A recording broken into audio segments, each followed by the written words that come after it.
Good morning बच्चों। आज हम लोग लेसन 1 लैंग्वेज का फिर से स्टार्ट करने जा रहे हैं बच्चों।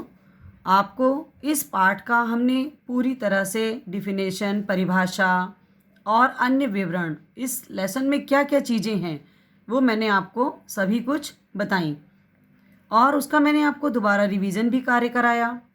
आज हम लोग बच्चों इस चैप्टर से प्रश्न उत्तर का कार्य करेंगे, जो कि बच्चों आप लोगों को बहुत दिनों से इस चीज़ का इंतज़ार था ना। आप लोग बार बार पूछते थे कि मैम इसे लिखना है या नहीं। तो बच्चों आज हम लोग इस कार्य को लिखित रूप में करेंगे, क्योंकि आपके पास अब पुस्तक आ गई होंगी, ना भी आई हो बच्चों तो आपके पास फेयर कॉपी होंगी। उस कॉपी पर आज आप लोग अपना लेसन 1 भाषा और व्याकरण, ये चैप्टर का नाम है बच्चों, इसे आप स्टार्ट करोगे। इससे कुछ प्रश्न हमने बनाए हैं और उनके आंसर भी हमने बनाए हैं। आपको प्रश्न और उत्तर हम दोनों ही लिखवाएंगे। आपको उन्हें लिखना है और पढ़ना है, क्योंकि आने वाले समय में आपका जो टेस्ट होगा उसके लिए इसे आपको तैयार करना है। बच्चों आज हम लोग भाषा के बारे में हम आपको बता चुके हैं कि भाषा किसे कहते हैं। बच्चों जो बात जैसे अब हम अभी बोल रहे हैं, आपको बता रहे हैं, तो वो क्या है, हमारी और आपके बीच की भाषा है कि हम अपनी बात को आप तक पहुंचा रहे हैं। तो आज हम लोग भाषा किसे कहते हैं, ये आप क्वेश्चन पहले लिखोगे।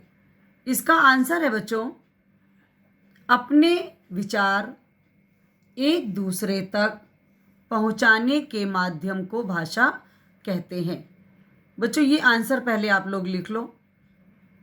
यहाँ तक आपको समझ में आ गया बच्चों कि अपने विचार को, अपनी बात को एक दूसरे से बांटना, पहुंचाना ही क्या है, भाषा है। उसके बाद हम लोगों ने बच्चों पढ़ा था कि भाषा के कितने रूप होते हैं। तो बच्चों आपको पता ही है कि भाषा के कितने रूप होते हैं। भाषा के 2 रूप होते हैं। ये आपका सेकंड क्वेश्चन है बच्चों। फर्स्ट क्वेश्चन आप लिख चुके हो, तो सेकंड क्वेश्चन पे आइए कि भाषा के कितने रूप हैं। भाषा के 2 रूप हैं। पहला है बच्चों मौखिक भाषा, दूसरा है लिखित भाषा। अब हम लोग बच्चों इन दोनों को डिफाइन करेंगे, अर्थात इन दोनों के बारे में थोड़ा विस्तार में आएंगे। हेडिंग में आप पहले लिखिएगा मौखिक भाषा।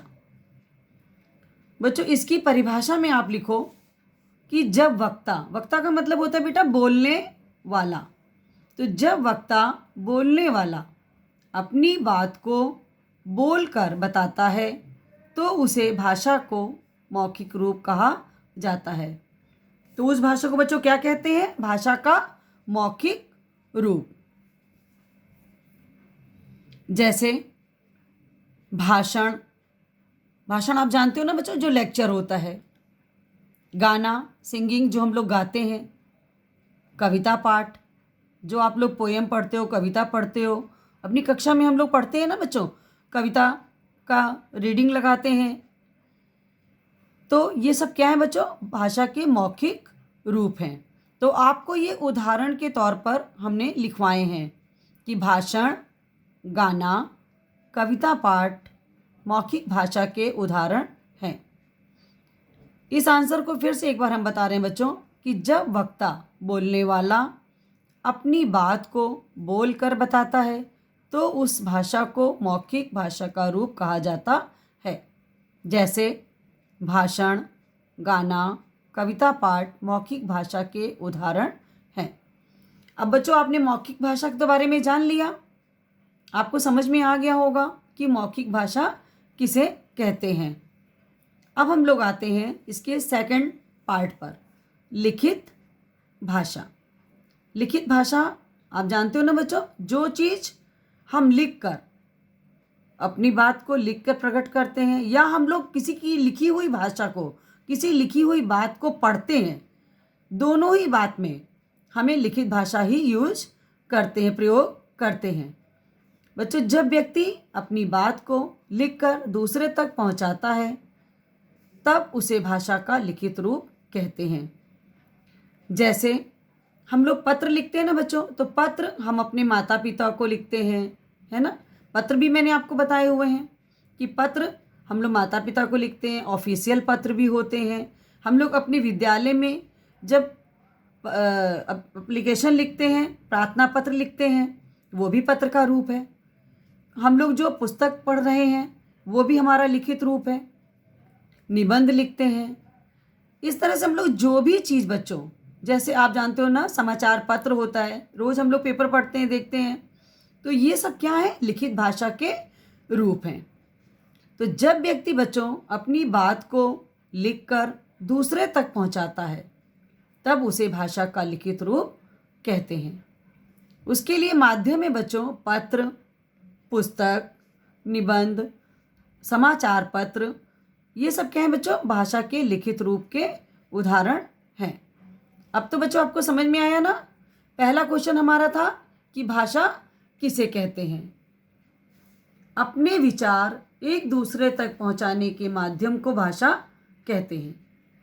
यहाँ पर हमारा पहला क्वेश्चन समाप्त होता है। दूसरा क्वेश्चन है बच्चों कि भाषा के कितने रूप हैं। हम लोगों ने आंसर में देखा बच्चों कि भाषा के 2 रूप हैं, मौखिक भाषा और लिखित भाषा। पहला हम लोगों ने मौखिक भाषा के बारे में जाना कि जब वक्ता जो होता है बोलने वाला, उसको वक्ता कहते हैं, अपनी बात बोलकर बताता है, उसे उस भाषा को मौखिक रूप कहा जाता है। जैसे बच्चों भाषण, गाना, कविता पाठ मौखिक भाषा के उदाहरण हैं। फिर हम लोगों ने लिखा लिखित भाषा। जब व्यक्ति अपनी बात लिखकर दूसरे तक पहुंचाता है तब उसे भाषा का लिखित रूप कहते हैं।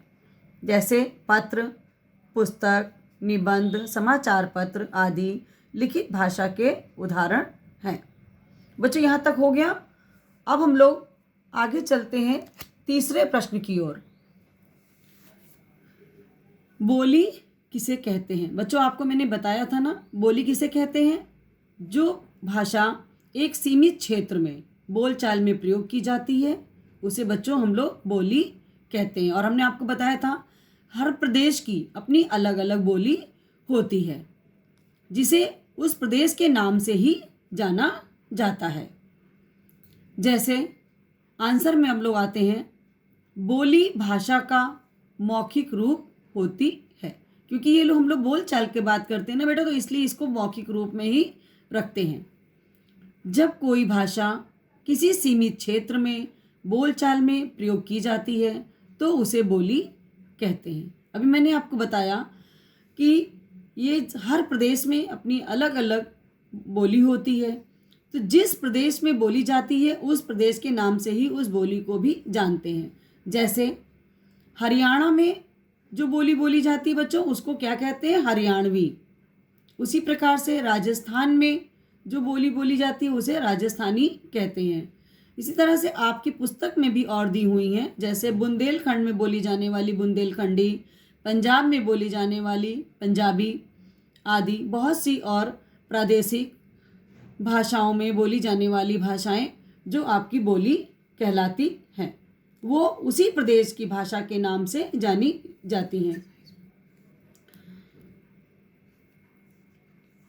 इसके बाद हम लोग बच्चों यहाँ तक हम लोगों के 3 क्वेश्चन कंप्लीट हो गए। ये आप लोग अपनी कॉपी पर इसे लिख लीजिएगा और इसे याद कर लीजिएगा, क्योंकि आने वाला इसके बाद 1 वीक के बाद आपका हो सकता है टेस्ट लिया जाए, तो उस टेस्ट में आपके इन प्रश्नों के उत्तर पूछे जाएंगे। इसके बाद हम लोग बच्चों नेक्स्ट जो है अगले और क्वेश्चन की तरफ चलेंगे। धन्यवाद बच्चों।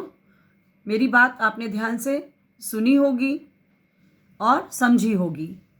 इसके बावजूद भी यदि बच्चों आपको किसी चीज़ की कोई प्रॉब्लम होती है, कोई परेशानी हो, कुछ ना समझ में आए, तो आप हमसे पूछ सकते हैं। बच्चों धन्यवाद।